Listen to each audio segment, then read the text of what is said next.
dunida kubadda cagta oo dhan waxaa loo wada meel fadhiyay mar inuu akoonkiisa goolasha dib ugu furmo ciyaaryahanka ugu wanaagsan waqtiga kan xaadirka ee Cristiano Ronaldo waana ay dhacday oo maanta wuxuu laba cad u ka dhigay kooxda Sassuolo waliba ciyaartu waxay ka dhacaysay garoonka weyn ee Allianz Stadium laba gool iyo gool ayaana lagu dubtay kooxda Sassuolo inkastoo goolasha ay yimideen qaybtii labaad ee ciyaarta bandhiga goolka koobaadna wuxuu ahaa goolko alla ku sii ah uu shabaqada uu ku garbashay Cristiano Ronaldo.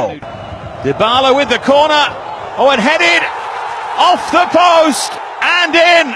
Cristiano Ronaldo breaks his duck. 320 minutes into his Serie A career. He finally gets the goal that he craved. daqiiqadii lixdanaadna Banooni oo si qurux badan ugu soo shaqeeyay Emre Can waxa ina horay u sii jiitay ku darbeeyay goolkii Sassuolo Cristiano Ronaldo. Emre Can for Cristiano Ronaldo.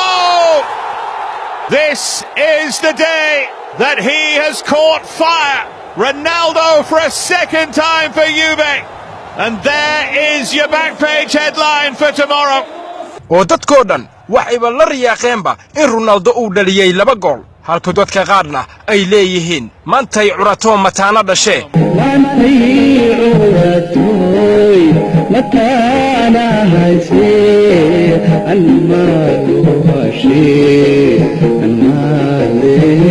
ugu dambeyntiina kooxda Sassuolo waxa goolka calanka siiyay Babaka in from Berardi.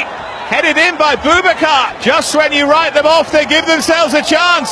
gool ay gabagaba ahaydna waxa calaamada gaduudan loo taagay Douglas Costa walina Serie A Talyaaniga waxaaba iska maamulanaysa oo fooqa sare saaran kooxda Juventus.